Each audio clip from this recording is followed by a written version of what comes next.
Happy Easter holidays, my people. Finally, the issue of fuel shortage has been addressed. Hopefully, that this is now the final, this is now the solution that we've been waiting. And sadly, on the other hand, the fuel prices have been hiked. All in all, we pray that we get the fuel, and we pray that the prices also will get to be considered. They have been given, it has been given a month, and maybe it will stabilize. We pray that it will stabilize. Now, Suzie Yule Diadem here. Where did we start today?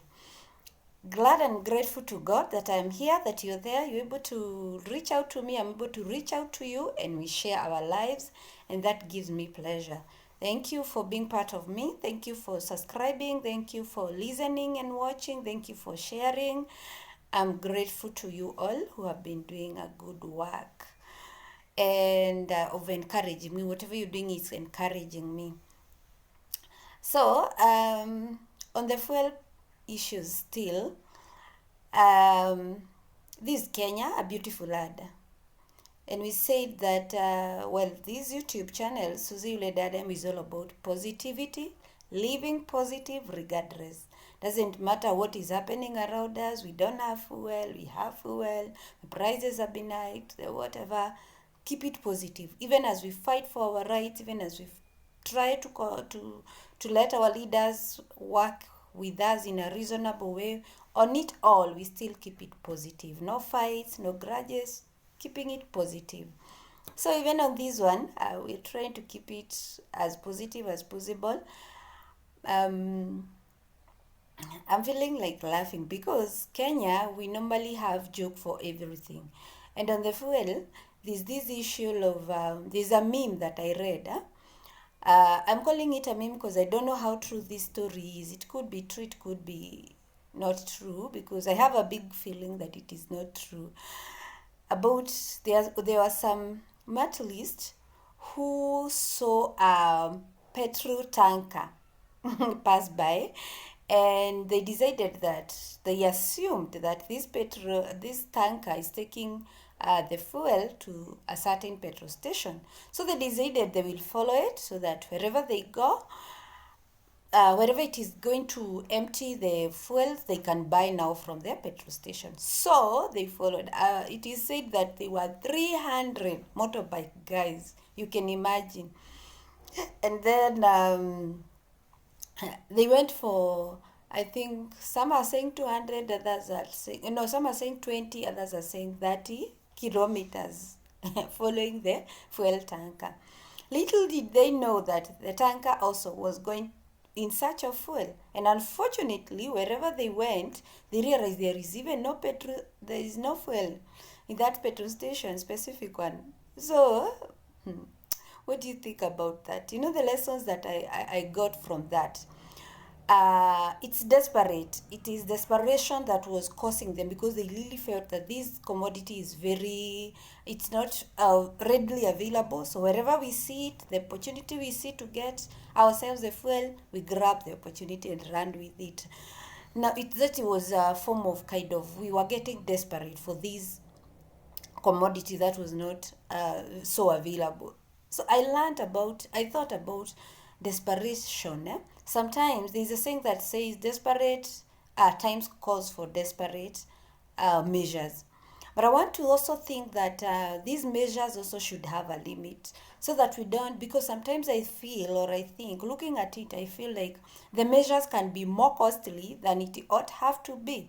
If only we took time, relax, breathe in, consult, get to know exactly what you are looking at, what you're following. Because these guys, I'm imagining someone who didn't have enough fuel to come back from wherever they went, or whoever alikatikiwa na mafuta katikati, because they were just following. They didn't know exactly huyu anaenda wapi. So in my imagination, I'm thinking, if someone hakuwa na enough fuel, maybe amekatikiwa katikati, or assuming hata amefika but hana ya kurudi na pale hakuna mafuta. So I was left thinking, sometimes it's good to consult our brain further before we react to a certain condition that has been presented. Because it is also good to know that sometimes what we how we respond to desperate situations, it can either cost us more, or it can give us a solution, or even if not a solution, it can maybe try to make a way out of it. So if we didn't have, if these guys consulted, maybe even considered asking the driver, because the tank the truck driver is also a human being, they could have just asked whether he's going to, I mean, I realized, I looked at the whole scenario and I was like, what? This is so sad and funny at the same time.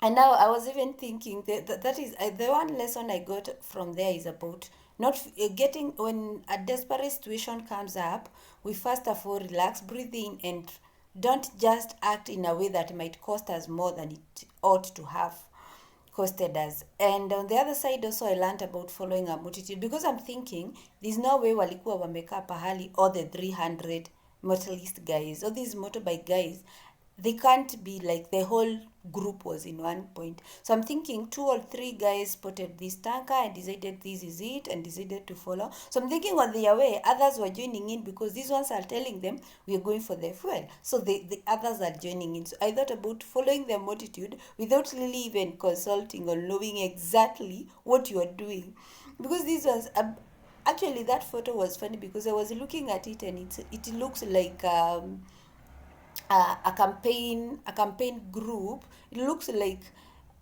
or people who are going on a strike, or the way the multitude, all of them following each other, and then now it happens that maybe other there are people who follow not really because they wanted the fuel, but because they saw this metal is, where are they going, and they decided to join in the whatever, the train. They joined in, and then, I mean, influence also. I also learned about that, because sometimes people will think because everybody is doing it, that is the right thing. But the truth is, whether if something is wrong, whether everybody else is doing it, it remains wrong. But we get to be cheated in life, or we get to assumption again. We assume because everybody is doing it, it's the right thing. But I think it is also good for us to engage our brain, and also to consult, so that even if everybody is doing it, I don't have to do it, because if it's not right, it will still remain a wrong, though everyone else is doing it. So I would rather be the only one who is not doing it because it is wrong, rather than just joining the multitude, and at the end of the day, when the cost comes, it comes to us individually. Even if we follow a multitude, if you went and drowned in an ocean or anything, you have your personal life, you die your own. You don't die like just because we died all of us, like tumesaidiana kukufa. Everyone is dying on their own. So I think it's good, one, not to just follow the multitude ignorantly, and then the other thing, not to act out of desperation without even consulting. Yes, so that we avoid, because I found it very funny how I want to imagine what is the feeling now after tumefika sisi wote kwa petrol station, and then the petrol station guys maybe are thinking, wow, something is happening here, and maybe someone is getting mad. Why can't they bring the campaign trail on at our petrol station? I'm just thinking of the mixed reactions when people arrive there, and I'm thinking when they reach there, and then maybe the petrol station have put that car barrier, like to show there's no fuel, and then the truck driver is looking at the side mirror and looking and seeing so many other people after him. The feeling, the whole scenario is so dramatic, so funny, but so desperate at the same time. So I really hope this, because if they have addressed the whole issue, I hope it has been permanently addressed, not back and forth, and that we won't have this whole scenario again. Happy Easter. Enjoy your holidays. Yes, yes, yes. Keep it positive.